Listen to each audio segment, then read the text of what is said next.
আজ শুক্রবার, তো গত বৃহস্পতিবার থেকেই বৃষ্টি পড়ছে কন্টিনিউ বিকেল থেকে। তো তারই ফল দেখতেই পাচ্ছেন, দুর্গাপুরের অনেক জায়গায় এইভাবেই কিন্তু ভেসে গেছে।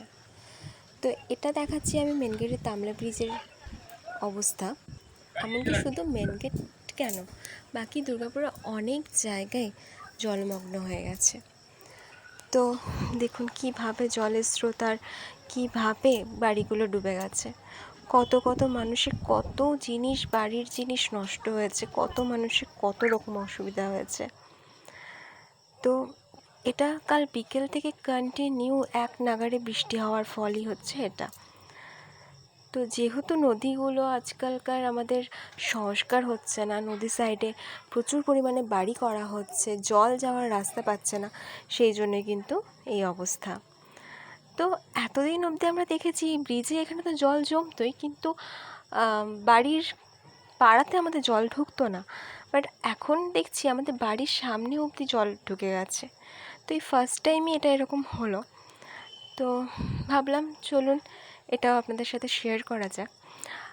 আজ থেকে আমি এখন অনেক ভিডিও দেওয়া কমিয়ে দিয়েছি কিছু বাড়ির পরিস্থিতির জন্য। তো যাই হোক, আজ অনেক দিন পরই আজকে আপনাদের জন্য এই ভিডিওটা আনলাম। তো চলুন আজ আমি আপনাদের ডিএসপি মেন গেটের অবস্থাটা দেখাই। বৃষ্টির জন্য এখানে কি অবস্থা হয়েছে দেখতেই পাচ্ছেন, পুরো জলমগ্ন হয়ে গেছে পুরো পাড়াটা। প্রত্যেকটা মানুষের অনেক অসুবিধা হচ্ছে।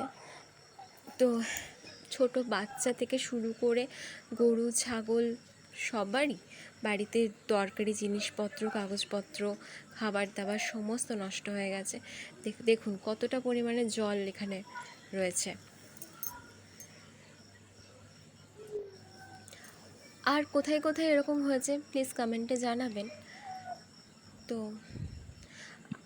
বৃষ্টিটা আমাদের সবারই খুব ভালো লাগে, তাই না? কিন্তু বৃষ্টি যদি এইরকমভাবে কন্টিনিউ পড়তে থাকে আর তার জন্য যদি এইরকম ভয়াবহ পরিস্থিতির শিকার হতে হয় আমাদের, তাহলে মনে হয় যে না, এত বৃষ্টি দরকার নেই। তো তার জন্য কি করতে হবে? তার জন্য আমাদের নদীগুলোকে সংস্কার করতে হবে, জল যাওয়ার যে ব্যবস্থাটা সেটা আমাদের ঠিক করতে হবে। আর এটা হচ্ছে আমাদের বাড়ির সামনের অবস্থা। আস্তে আস্তে আস্তে আস্তে জলটা কিন্তু একদম আমাদের বাড়ি অবধি পৌঁছে গেছে। দেখতেই পাচ্ছেন কতটা পরিমাণে জল এখানে জমেছে।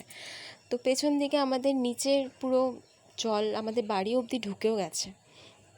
আর এখানে সবার জন্য খাবারও বিলি করা হচ্ছে।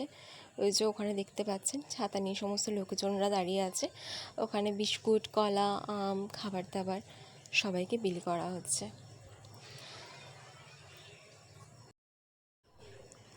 তো আজকের ভিডিওটা এখানেই শেষ করলাম। সবাই ভালো থাকবেন, সুস্থ থাকবেন এবং সাবধানে থাকবেন। দেখা হবে আবার নতুন কোনো ভিডিওতে। ততক্ষণের জন্য সবাই ভালো থাকবেন।